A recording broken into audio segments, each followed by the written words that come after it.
주신 제목을 잠깐 생각해 보도록 하겠습니다. 안식일 소재에 보면 이렇게 말씀하고 있는 장면이 있습니다. 176페이지에 그러나 하나님께서는 우리가 어디로 어떻게 갈 것인지 큰 그림을 기억하고 따를 수 있도록 예언을 통해서 인도하신다. 최종적인 주님, 우리 하늘나라 가기까지 우리 하나님께서 그 여정에 많은 이정표들을 세워주셨는데 그것이 계시록의 말씀이고요. 특별히 본교는 계시록의 말씀뿐만 아니라 예수의 증언인 예언의 신을 갖고 있음을 통해서 그 여정을 더 잘 알 수 있게 하셨죠. 그래서 이렇게 자세하게 일요일 법령 이야기 우리가 알 수 있고요. 강신술에 대해서 알 수 있고요. 미국과 교황권이 연합하게 될 것을 알 수 있고요. 그러나 남은 자손편에서는 늦은 비성령을 받아야 하고 다음에 그들이 마지막 환난을 통과해야 되는 그런 여러 부분들을 우리는 너무나 자세히 알고 있죠. 그리고 일곱 재앙이 내리고 천년기의 사건이 이어진다. 이렇게 우리 하나님께서는 당신의 종과 당신의 선지자를 통해서 우리에게 이 마지막의 여정을 확실하게 보여주셨습니다. 그래서 우리가 언제 그 온전한 쉼에 도달할 수 있는지를 알려주신 거죠. 그러니까 우리가 어디만큼 왔는지를 알려주신 겁니다. 이를 소재에 보면 최후의 모습을 보여주심이라는 제목으로 이야기합니다. 특별히 요한계시록의 그 계시를 받는 장면을 여기 말하고 있습니다. 이런 질문이 하나 있어요.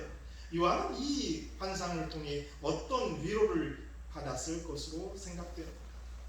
예수님 승천하신 지 거의 1시간 지났어요. 대략 잡으면 거의 70년, 60년이 훨씬 지난 시점입니다.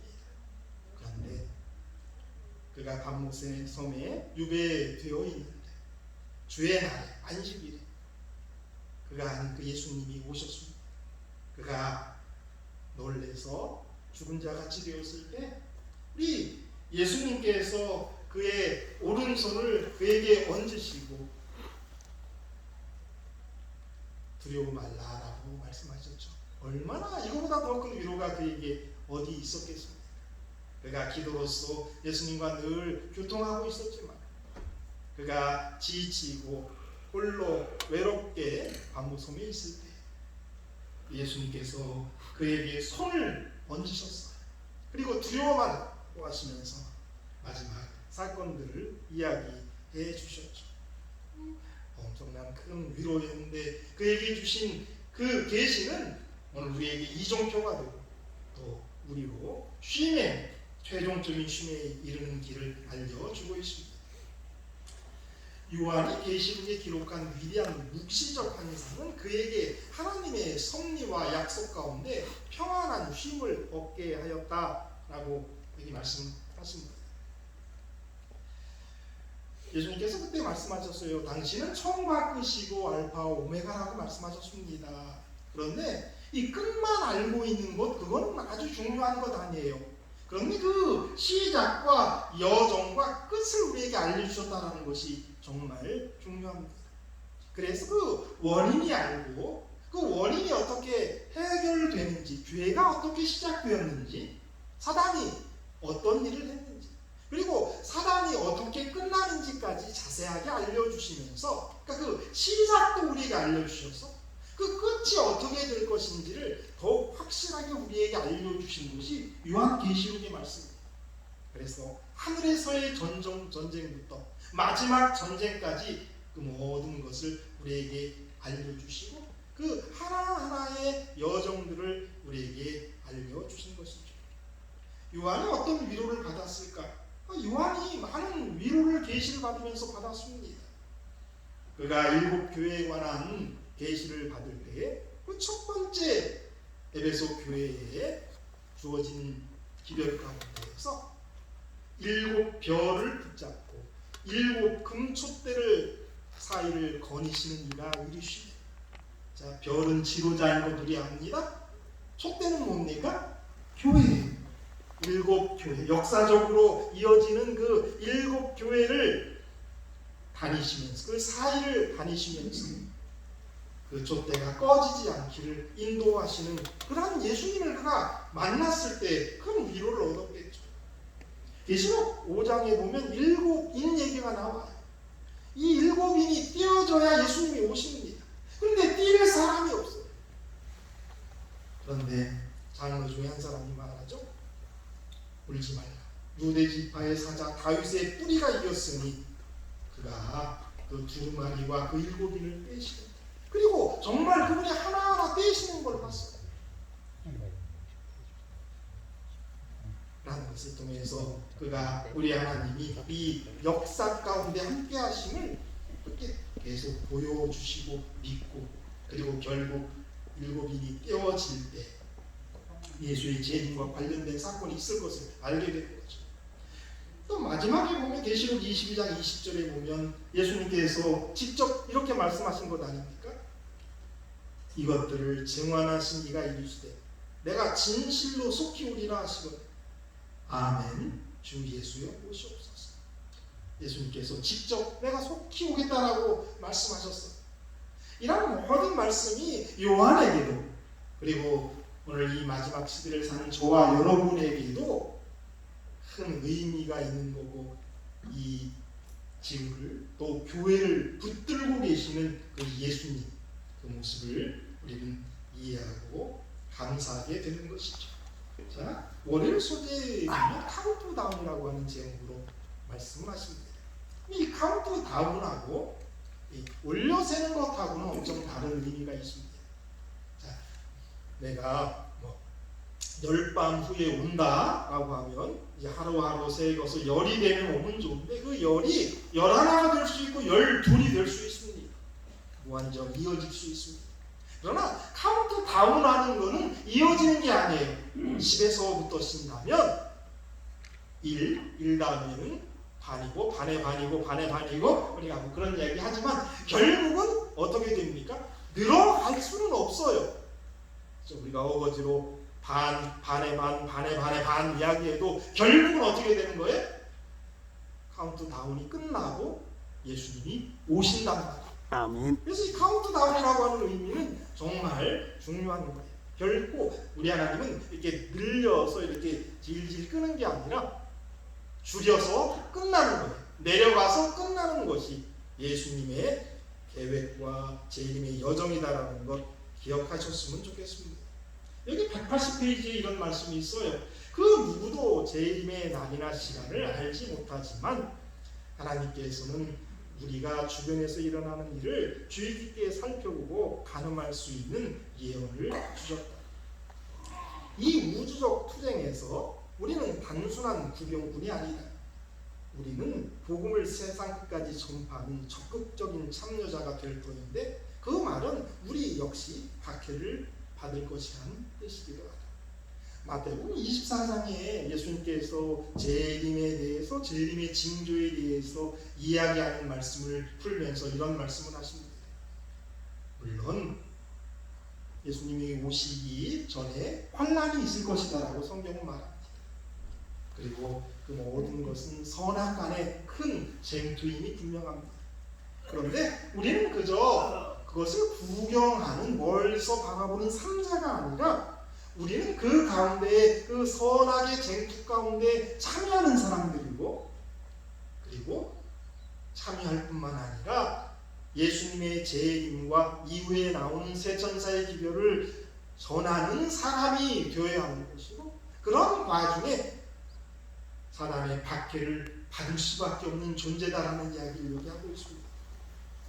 예수님께서 마태복음 24장 9절에서 14절에 이렇게 말씀하셨죠. 그때 사람들이 너희를 환난에 넘겨주겠으며 너희를 죽이리니 너희가 내 이름 때문에 모든 민족에게 미움을 받으리라.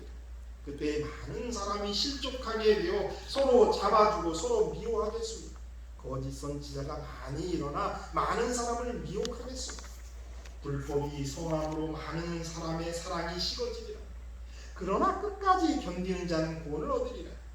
이 천국 복음이 모든 민족에게 증언되기 위하여 온 세상에 전파되리니 그제야 끝이. 이게 아까 드린 그런 모든 말씀 여기 있습니다. 우리가 어려운 당, 우리가 박해를 받습니다. 미움을 받습니다. 그리고 우리 가운데에서도 불법이 성함으로 예수 사랑이 식어져 갑니다. 그러나 끝까지 견디는 사람은 구원을 얻으리라고 여기 말씀하셨어요. 그리고 또 한 가지, 우리는 예수님의 재림, 그 끝을 우리가 준비하고 완성해야 되는 부분이죠. 왜냐하면 천국 복음이 모든 민족에게 다 전해져야, 온 세상에 전파돼야 끝이 온다라고 했으니까 우리는 그냥 막연하게 제3자로 예수의 재림을 기다리는 것이 아니라 천국 복음을 전하면서 끝을 맞아야 된다는 이야기를 여기 하고 계시죠.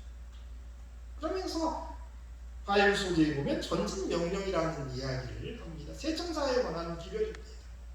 교훈의 말씀을 보면 이런 말씀이 있어요. 우리가 이 시대를 살아가는 목적은 새 천사의 기별을 전함으로 사람들에게 하나님의 심판을 알리고 그 사람들이 예수의 재림을 준비할 수 있도록 돕는 것이다. 우리가 이 시대를 오늘 살아가는 목적이 뭐라고요? 두 가지 목적이 있겠죠. 재림을 우리 스스로 준비하는 것이고, 또 한 가지는 다른 사람들에게 이 새 천사의 기별을 전해야 한다는 것, 그것이 오늘 우리가 살아야 할 그 목적이고 또 해야 될 일이다라고 말합니다. 새 천사의 기별을 이렇게 단순하게 요약할 수 있어요. 첫째 천사의 기별은 이겁니다. 심판하실 시간이 이르렀으니까 창조주를 경배하라고 하는 기별이에요. 둘째 천사의 기별은 바벨론이 무너졌다는 것이고요. 그 바벨론이 무너졌다라는 말씀만 나오지만 계시록 18장에 있는 말씀들을 통해서 연결시킨다면 그래서 바벨론에서 나와야 된다라고 하는 기별이에요. 그리고 셋째 천사의 기별의 핵심은 많지만 짐승의 표를 받지 말라는 거예요. 짐승의 표를 받으면 쉼을 얻지 못하고, 또 계시록에 있는 뒤에 있는 말씀에 보면 이 짐승의 표를 받은 사람은 다 지옥불에 심판을 받게 된다라고 하는 말씀이에요. 이 기별이 우리에게 필요한 말씀이고요, 또 오늘날 이 세상에 필요한 말씀이에요. 심판하실 시간, 예수님 재림하실 시간이 다 가까웠으니까 누구를 경배하도록 해라? 창조주를 경배하도록 해라. 창조주를 온전히 경배하기 위해서는 우리가 여지껏 배웠듯이 그분은 나의 창조주, 그분을 나의 구속주로 인정하는 안식일을 지킴으로 안식일의 쉼을 땅에서 우리가 누리면서 경배할 수 있다는 것 배웠습니다. 바빌론이 무너졌다, 온전치 못한 진리 가운데에서 나오라는 기별이죠. 어쩌면 일요일 예배는 바벨론의 사상이에요. 거기서 나와. 짐승의 표를 받지 말라? 다른 말로 이야기하면 뭐를 받으라는 말씀이에요? 하나님의 인을 받으라는 거죠. 근데 그 하나님의 인은 또 뭐예요? 안식일. 그래서 계속적으로 창조주 하나님을 기억하고 진리 속으로 나오고 하나님의 인을 받으라는 것, 성령 받으라는 것, 그러한 것이 새 천사의 기별입니다. 이 기별을 우리가 우리 것으로 삼아야 하고 또 다른 사람들에게 전하는 사명이 우리에게 주어졌다라고 여기 말하고 있습니다. 그러면서 쉼과 관련되어서 이 셋째 천사의 기별 가운데 한 기별이 있죠.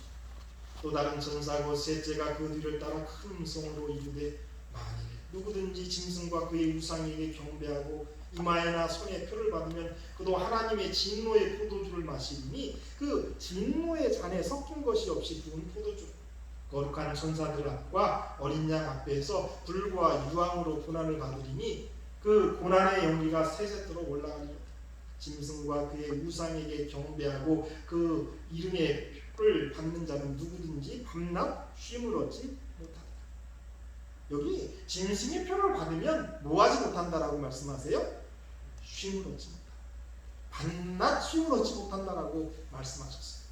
이 안식일을 지키는 사람은 쉼을 얻는 거예요. 그 안식일을 통해서 쉼을 얻고 또 그분이 나의 창조주고 그분이 나의 구속자다라는 걸 늘 인정하고 살기 때문에 걱정할 필요가 없단 말이에요. 그분이 나의 창조주이신데 그분이 나의 구속자이신데 내가 뭘 걱정할 필요가 있어요? 염려할 필요가 있어요.